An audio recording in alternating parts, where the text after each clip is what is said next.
Boa noite, queridos irmãos. É com muita alegria que mais uma vez nós estamos aqui para cultuar e adorar o nome do Senhor.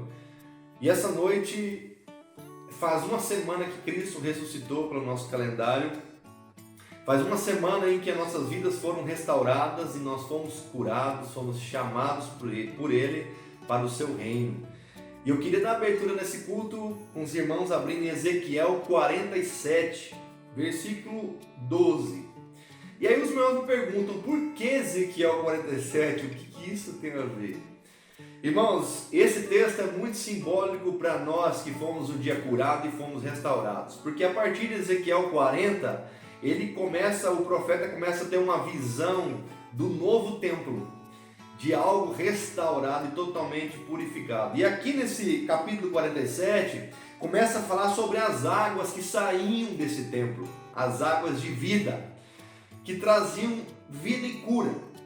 E um resultado disso eram as árvores que davam frutos, e os frutos delas serviam para remédio e para comida. Então leiam comigo lá em Ezequiel 47, versículo 12. Árvores frutíferas de toda espécie crescerão em ambas as margens do rio. Suas folhas não murcharão e os seus frutos não cairão. Todo mês produzirão, porque a água vinda do santuário chega a elas. Seus frutos servirão de comida e suas folhas de remédio. Deus, ele é uma água viva que corre através de nós e em nós. Nós não somos poço para ficar acumulando essa vida de Deus. Pelo contrário, nós temos que ir dar fruto, porque um dia nós fomos curados, um dia nós fomos sarados. Os nossos frutos, eles vão alimentar pessoas. Os nossos frutos vão servir de remédio para pessoas. Então que a sua vida possa ser uma vida de cura, que você possa curar outras pessoas, que você possa ser remédio para outras pessoas nesses tempos difíceis. Então vamos louvar Deus, vamos engrandecer o nome dele, porque ele é digno de toda a honra, toda a glória e todo o nosso louvor.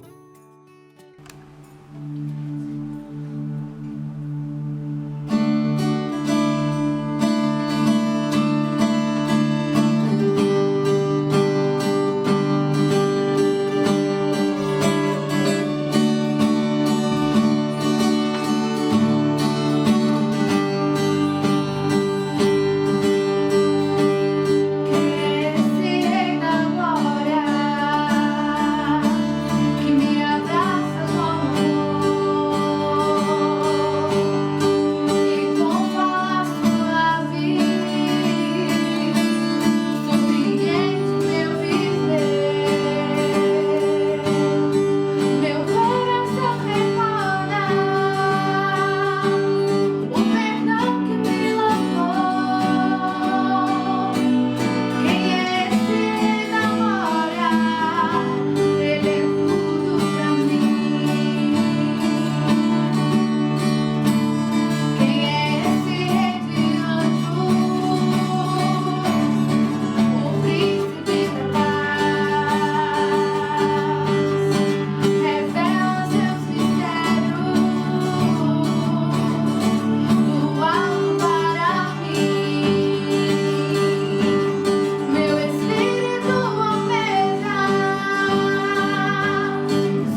participar desse culto de adoração a Deus nesta noite. Um prazer estar com vocês, que a gente possa adorar a Deus em espírito e em verdade. Eu quero refletir com vocês sobre a alegria de contribuir. E eu comparo a alegria de contribuir a um jovem que está pensando no casamento, por exemplo. Ele está tão alegre pelo momento em que ele está vivendo que ele nem se dá conta do peso da responsabilidade que é um casamento e tudo que vem depois. O que importa para ele é aquela alegria no momento, é o que ele está vivendo no momento, e aquela alegria é vista por todos que estão acompanhando. Paulo fala isso, o apóstolo Paulo fala isso no versículo 6 do capítulo 9 de 2 Coríntios. Ele vai dizer assim: lembre-se, aquele que semeia pouco também colherá pouco, e aquele que semeia com fartura também colherá fartamente. Cada um dê conforme determinou o seu coração, não com pesar ou por obrigação, mas Deus ama o que dá com alegria. Ele está falando aqui dessa alegria que vem de dentro. Eu queria te perguntar, quando você contribui, você o faz com pesar, por obrigação ou com alegria? Então, o apóstolo Paulo está dizendo, como fazer com alegria? Eu queria te dar uma dica. Se você o faz com pesar, você precisa orar ao Senhor. Se faz por obrigação, tem uma dica, tem uma chave para você sair da obrigação para o prazer, para a alegria de contribuir. E essa chave está no seu coração. A Bíblia diz, Jesus vai dizer que aonde está o seu tesouro, aí está também o seu coração. Então, se você entregar primeiro o seu coração ao Senhor, logo você vai ter prazer em contribuir. O seu coração vai ser generoso e você vai receber o que o apóstolo Paulo fala um pouco mais ainda nesse texto. Ele diz que toda a graça do Senhor, em todo o tempo, suprirá todas as suas necessidades. Por isso, para que você receba essa graça, coloque alegria no seu coração, entregue a Ele o seu coração e também a sua contribuição. Vamos orar para que Deus possa abençoar você em todas as suas decisões e em tudo que você fizer. Vamos orar? Pai, nós queremos te louvar porque o Senhor tem sido muito bom. O Senhor tem nos dado aquilo que nós necessitamos.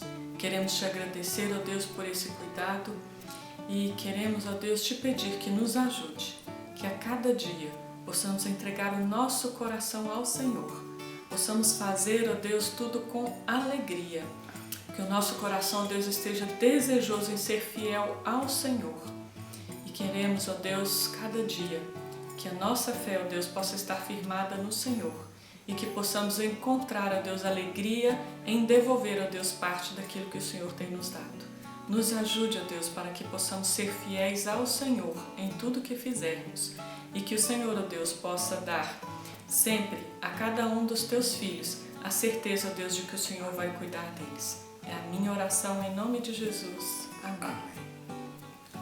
E ao fazer a sua contribuição, você pode fazer o depósito bancário, aí está a conta, e você pode também ir até a igreja às terças-feiras. O irmão Rafael está lá prontamente para receber você. Que Deus o abençoe.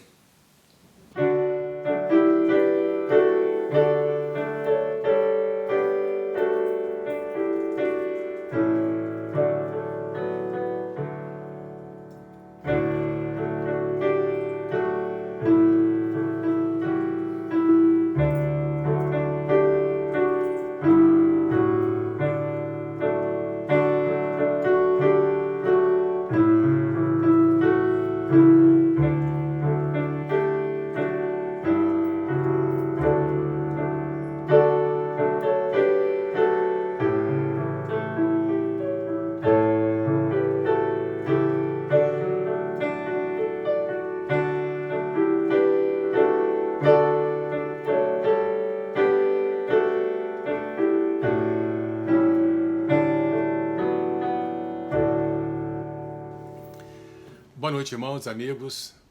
Estamos juntos mais uma vez, via online, para ouvirmos o que o Senhor tem a nos dizer nessa noite. E eu quero continuar aquela reflexão que nós começamos no domingo passado, por ocasião da Páscoa, um pouco antes da crucificação de Jesus, quando nós vimos as orientações que ele havia dito a eles e que também é válida para nós hoje.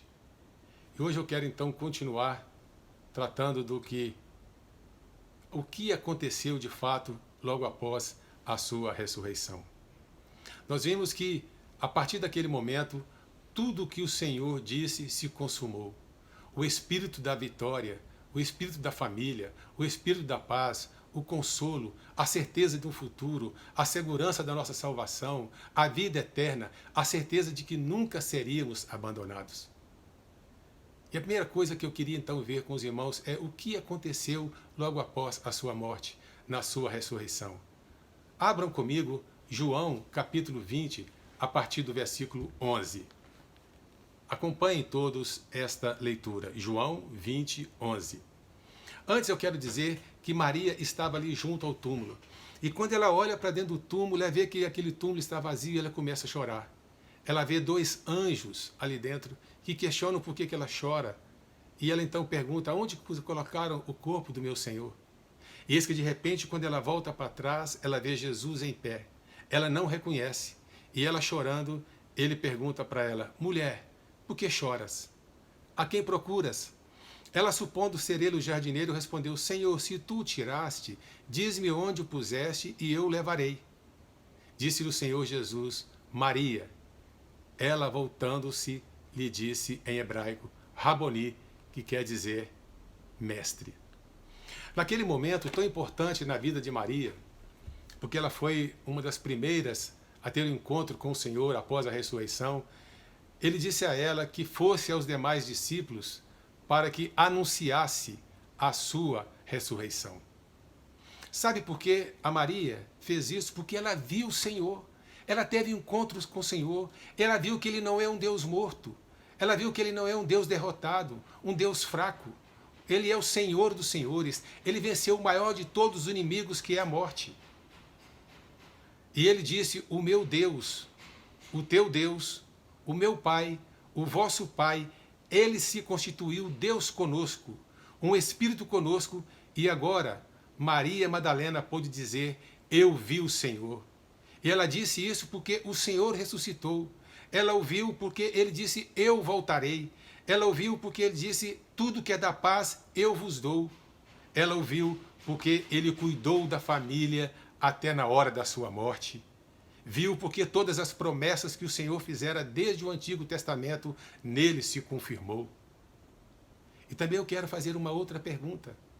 Nós que temos visto o Senhor Jesus, o que devemos fazer? João capítulo 14, no versículo 1, responde, não se turbe o vosso coração, credes em Deus, crede também em mim. O que Deus quer que nós façamos é que após a sua ressurreição, é que nós creiamos nele. E quer que nós sejamos abençoados para sermos bênção para outras pessoas. Nós temos o Consolador conosco. Jesus voltará, não nos deixará órfãos. Nós não estamos sós. Ele ressuscitou, Maria Madalena o viu.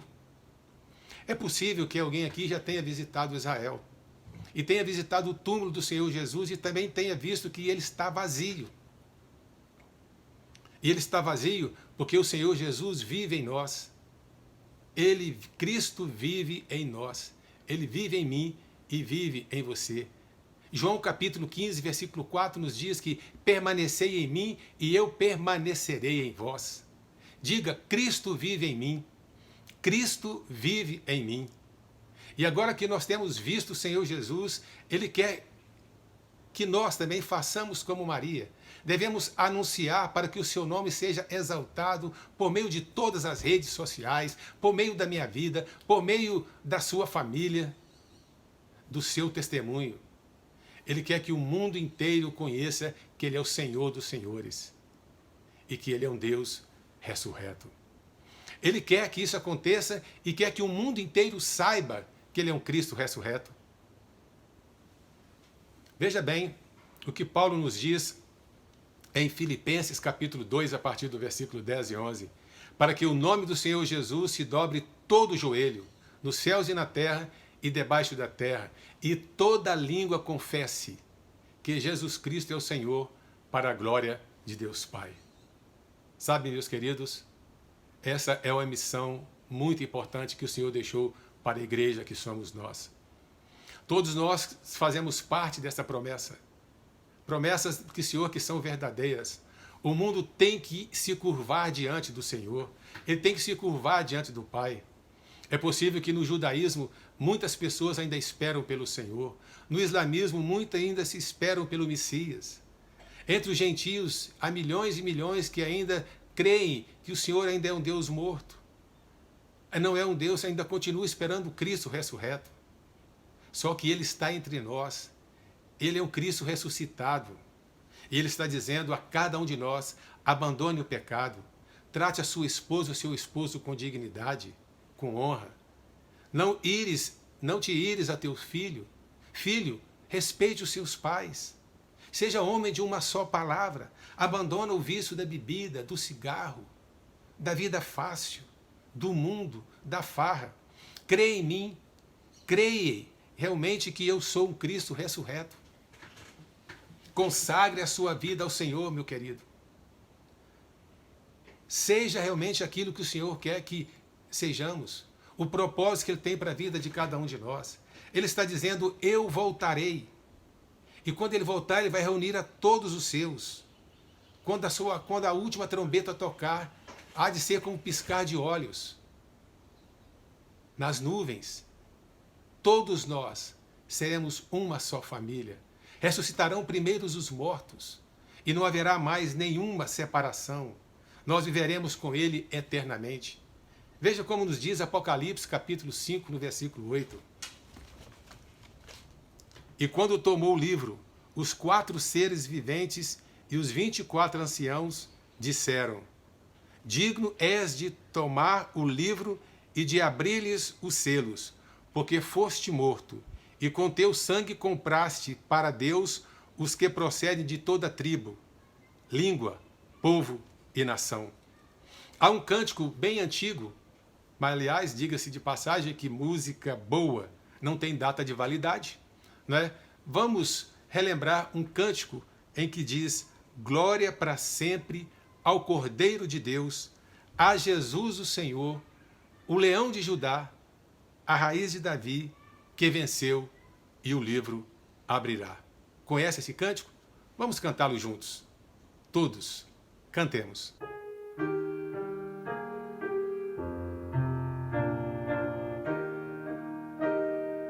Glórias para sempre ao Cordeiro de Deus, a Jesus o Senhor, ao leão de Judá, da raiz de Davi, que venceu e o livro abrirá.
lembrou da música? Muito fácil, muito conhecida. Eu tenho certeza que até mesmo as novas gerações conhecem esse cântico. Conforme dissemos, música boa de fato não tem data de validade. Mas vamos voltar aqui à nossa reflexão. Jesus ressuscitou para que nós pudéssemos também ser um vencedor. Ele viveu para que nós possamos viver eternamente. Ele voltará para que nós possamos crer que haverá um futuro melhor para cada um de nós. E no corpo ressurreto, em Jesus Cristo, não haverá doenças, não haverá misérias, derrotas, perdas, pandemias, Covid-19. Creia em Deus, creia no Cristo ressurreto. O plano de Deus é perfeito, a ressurreição de Jesus Cristo nos garantiu uma vida eterna, e isso é um atestado que existe vida após a morte. Por isso nós devemos uma eterna gratidão ao nosso Senhor. Nós precisamos viver aqui, por enquanto, com alegria, mesmo diante do caos em que nós vivemos. Se Jesus não tivesse vencido a morte, nós seríamos os mais infelizes. Não haveria nenhuma esperança. Entretanto, ele ressuscitou, ele está vivo e ele voltará. Em terceiro e último lugar, eu queria trabalhar com os irmãos mais uma pergunta: como será o amanhã? Não o amanhã da música popular que fala como será o amanhã, mas enquanto nós estivermos aqui. Eu quero tratar do amanhã, que um dia nós estaremos diante do Pai. E nós veremos Abraão, veremos o apóstolo Paulo, Davi, Isaías, os profetas, Daniel, Ezequiel, Oséias, Joel, Amós, Abacuque. Veremos João, Mateus, Marcos, Lucas, Pedro e tantos outros. Veremos também o grande Noé, o construtor da arca. Veremos Moisés, que com sua autoridade também veremos uns aos outros. Veremos o irmão Jacinto, a irmã Teresa. Veremos a irmã Neuza, irmão Zé Fernandes. Veremos o Igor. Oh, meus irmãos, nós veremos muitas pessoas que nos são queridas. Eu verei o meu pai. E tantos outros, a nossa família é grande. Me desculpe por não citar o nome de todos aqui agora. Diremos graças a Deus, porque valeu a pena, porque o sol da justiça brilhou em nossa vida. Todos os domingos, fazendo sol ou chuva, calor ou frio, uns morando próximo, outros mais longe. E mesmo assim, lá estávamos todos nós na casa do Senhor. De fato, valeu a pena. Então, ali no céu, nós olharemos para o trono e veremos à destra o pleno poder e autoridade de Deus. Veremos Jesus reinando sobre tudo e sobre todos. Veremos o Cordeiro perfeito, aquele que prometeu dizendo: eu não vos deixarei órfãos. Eu não vos deixarei órfãos. Eu quero concluir dizendo que enquanto isso não acontece, enquanto nós estamos aqui ainda nessa caminhada terrena, Ele continua vivo entre nós. Ele está aqui. Ele está conosco nessa noite. Ele nos chama cada vez mais para que possamos estar próximo dele. E se você que me ouve ainda não tem uma experiência com o Senhor Jesus, ainda vive angustiado, com problemas, sem rumo, entrega a tua vida a Jesus e diga: eu não quero mais me sentir órfão. Eu quero ter uma nova família. Eu quero ter esse direito à vida eterna. Eu quero investir a minha vida na tua obra, Senhor. Quero estar junto de ti. Senhor Jesus, receba a minha oração. Amém e amém. A celebração da Páscoa se foi, mas o motivo dela não. Ele ainda se faz presente, vivo em cada um de nós. Que tenhamos convicção que o que pode tirar a nossa vida, nada poderá tirar-nos essa vida, essa alegria que o Senhor Jesus nos deixou. Ninguém, porque uma vez em Cristo Jesus, em Cristo para todo sempre. Uma vez perdoado, perdoado para sempre. Uma vez ungido, ungido para sempre. Uma vez em Cristo para sempre. Que assim seja. Quem tem ouvidos, ouça o que o Espírito diz à igreja, ou seja, a cada um de nós. Amém. Eu queria orar por você, meu irmão, orar pela sua família, para que esse Cristo ressurreto faça diferença na sua vida. Abaixe a sua cabeça. Vamos orar. Pai, muito obrigado, porque o Senhor enviou Jesus naquela cruz. Pagou um alto preço para que eu pudesse ter a vida eterna. Ele ressuscitou e vive entre nós e voltará. Dê-nos essa convicção e que possamos viver essa expectativa com alegria, esperando por esse grandioso momento. Que o Senhor tenha misericórdia de cada um de nós nesse tempo que estamos vivendo agora. Guarda-nos, livra-nos de todo mal, no nome de Jesus. Amém. Amém. Que o Senhor te abençoe. Até a próxima.